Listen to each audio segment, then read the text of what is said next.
भाई दो लोगों को गले में पत्थर बांधकर समुद्र में डुबा देना चाहिए, विदुर जी कह रहे हैं। केस चले तो विदुर जी के ऊपर चले, हमारे ऊपर नहीं चलना चाहिए। विदुर नीति में विदुर जी कह रहे हैं, द्वावंबसि निवेष्टव्यौ गले बद्ध्वा दृढ़ाम शिलाम धनवंत मदातारम दरिद्रम चा तपस्विनम, महाभारत का श्लोक है। दो लोगों के गले में मोटा पत्थर बांध के जल में डुबा देना चाहिए। कौन?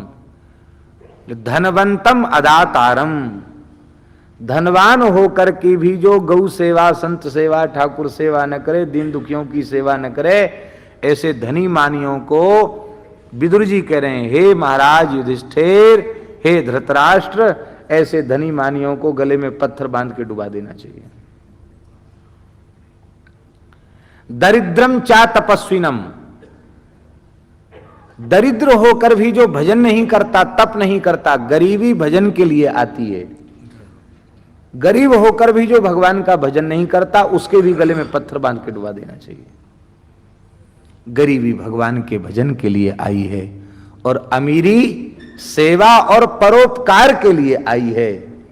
आहा, ये व्यास जी खर्च नहीं है, ये अनंत जन्मों के लिए किया गया बढ़िया से बढ़िया फिक्स डिपॉजिट है।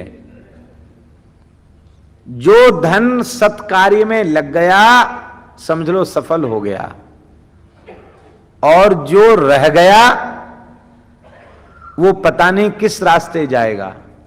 और उस धन को पाकर संतान कैसे कैसे व्यसनों में नहीं पड़ जाएगी, नहीं कहा जा सकता। इसलिए भैया, अपनी संतान को यदि उत्तराधिकारी बनाओ तो भक्ति रूपी संपत्ति का उत्तराधिकारी बनाओ, ज्ञान रूपी संपत्ति का उत्तराधिकारी बनाओ।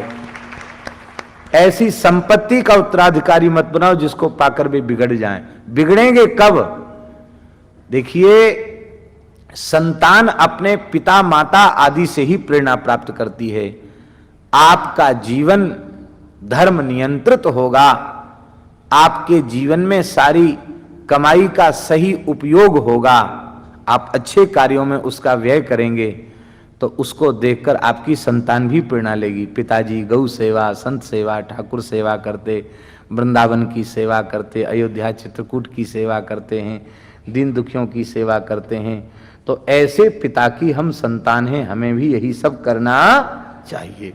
और आप नहीं करोगे तो आपकी संतान प्रेरणा तो लेगी नहीं, और जो धन आप छोड़ करके जा रहे हैं उसको जब वह दुर्व्यसनों में नष्ट करेगी तो आप स्वर्ग भी गए होंगे तो आपको नरक जाना पड़ेगा, नीचे गिरना पड़ेगा।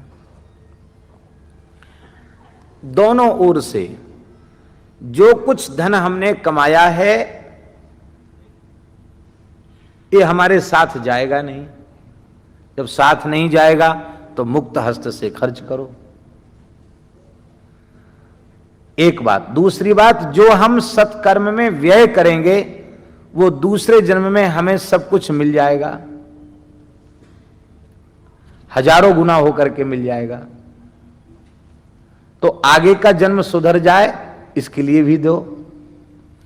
और मान लो कोई शरणागत भक्त है, उसकी इच्छा ही नहीं द्वारा संसार में आने की, निरंतर युगल सरकार की चरण सन्निधि में रहने की इच्छा है, मुक्त होने की इच्छा है। जब आना ही नहीं है और लेना ही नहीं है तो इकट्ठा करके क्या करो, खत्म करके जाओ, भंडारा करके जाओ।